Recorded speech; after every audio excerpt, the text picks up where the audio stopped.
we doing? How's he responding after the increased workload each day? Good. It's all part of his process that's in rehab that we've put in place, and then he's responded well. What determines each morning what he does? It's just the plan that we have. I'm not going to divulge the plan, but there's a plan. There's a progression. There are steps that we're going to take with him, and this is all part of that progression. Coach, Brandon Brooks didn't practice today. Okay? Illness. Yeah, he's okay.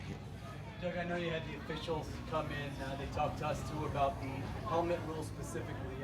What's your understanding, and how hard is that going to be for those guys to officiate on a weekly basis? Well, it's obviously the game is it's hard to officiate anyway. It's so fast and a lot of contact and stuff. But listen, basically, general rule is just don't drop your head. As a ball carrier, as a defender, and all things that we were taught as young players and playing football is keep your head up, see what you hit. So kind of getting back to that and just can't be in a straight linear position. Obviously, you can't launch yourself. They're trying to eliminate those types of plays and try to get the head out of the game. Sheldon Gibson seems to have really improved. Sheldon Gibson seems to have really improved since last year. Do you agree with that? And what areas do you think he has improved? Yeah, I think he has improved. And the second part of that, I think, is just confidence, just playing. He played some special teams roles for us towards the end of the year last year. It gives him a little bit of confidence, and he's really embraced the off season. He's studied, he's worked hard, and he's done a nice job. He's off to a good start to this year's camp. In respect to the new roles, what are you guys doing in camp to kind of prepare? Just really, points of emphasis, coaching points with us, just reminders, with especially the defensive guys, just to make sure that their head is up, at contact. And of course, right now there's nothing live. We're not taking anybody to the ground, so it's just a matter of just continuing to educate and talk to our players. Nightly meetings, in the afternoon when we meet, and then of course out here in practice. You feel like the rules that were imparted to you are clear, that it's clear on the NFL's end what you're being asked to do? Yes, I do. And it's been well communicated to us, and then it's our job to communicate to our players, these rules, and that's why we bring the officials in, like we do, especially the beginning of training camp, so our guys can be exposed to some of the new changes. Have you heard from defensive players who are concerned at all about these? No, not really. It's just a lot of them is just point of emphasis, and things that we talk about. We just have to talk about them a little bit more. Look, as far as talk about the timeline for Carson, but for the rest of the team, what do you want to see out of your guys at this point in camp? Well, this time of camp is basically sort of getting used to pads. We've only been in for 2 days, so there's a conditioning level there with the heat and humidity, and how well guys can process and think. Even though these are all plays offensively and defensively that we did in the spring, and it's just.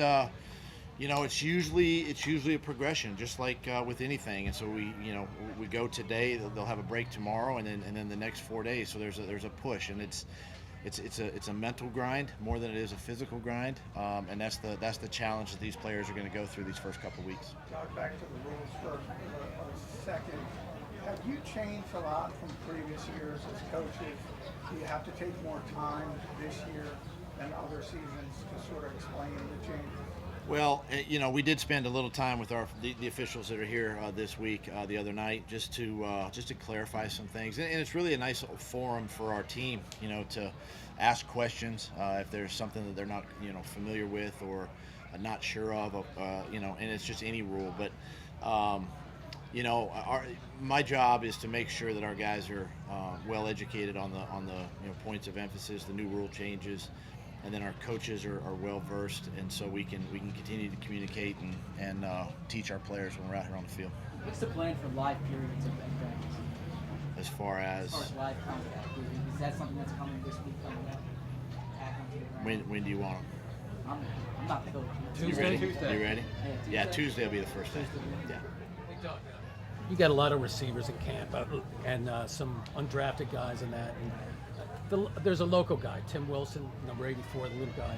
What kind of are his strengths? And he was the guy that got the call back after the tryout camp. After the tryout, he did it. First of all, going all the way back, I just remember how he flashed with his speed, his quickness, agility, really good ball catcher, and quite honestly.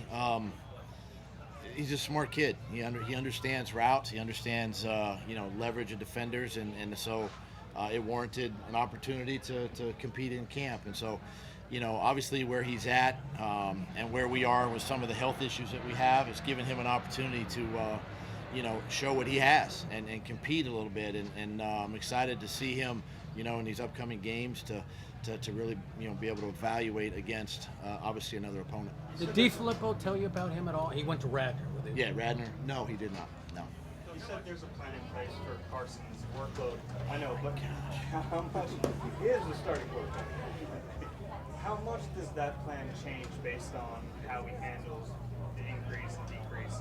Well, it's not a daily thing. It's a weekly thing. As we progress, and so we just got to make sure that we've got a certain pitch count we want to keep him to, each and every day, and then we're gonna, as camp goes on and rolls on, we'll just ramp that up. But it's also based on he's getting a lot of extra work with his rehab, on the side too, when he's between meetings and things like that. So all that's part of his progression, and so that's why we got to be careful that we're not pushing too early for his health.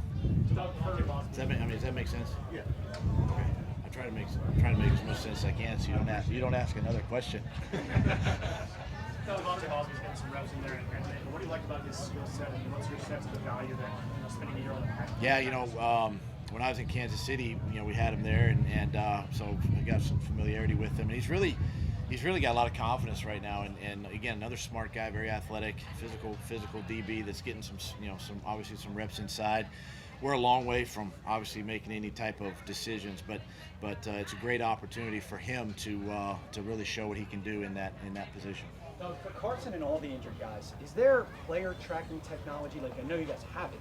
Does it play into decision making? Yeah, the little things on their shoulders, the GPS and all that, we can track, yardage and output and things like that. So yeah, we use that. We use that with all the guys, but even some of the injured guys, we spend some time, sort of deciphering that and putting. That's why with these plans we talk about, that's all part of it. It's all part of his volume each and every day, each and every week. Does that create like a baseline for where you can say, like, all right, this is what we expect him to, when he's healthy, this is what we know he can do, and then maybe... Yeah, because we can go back and look at his numbers from last year when he was healthy, and say, okay, this is what we got to get to, and those are all things. That's why that plan is in place. We got to get back to there. So, and it's a good plan, and we're gonna stick with it. And I also want to see how he feels at the end of the day, and as we go.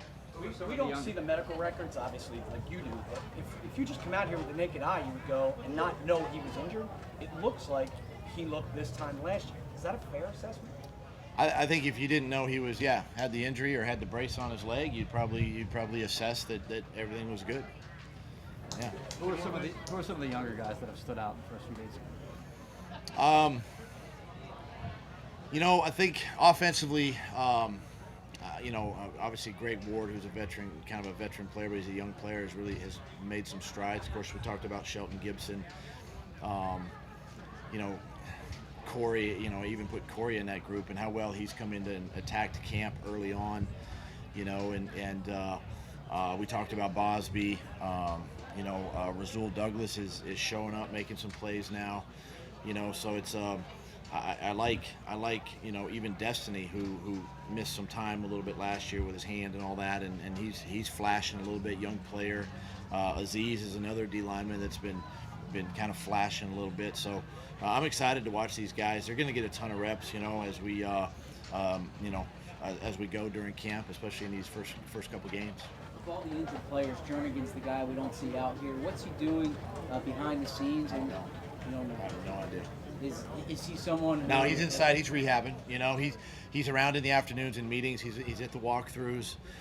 He's with his position. So, him and Brandon Graham both, are both. You don't see Tim out here as much based on, we just don't want him, getting banged around on accident or something like that. But he's doing everything inside with the meetings. He's sticking around, with his walkthroughs, and he's getting all the mental reps right now. Inside. Is he someone? I think so. Yeah. I mean, again, he's another one that we just got to be diligent with. I mean, obviously, with the neck and everything, we got to be careful. Thanks, guys.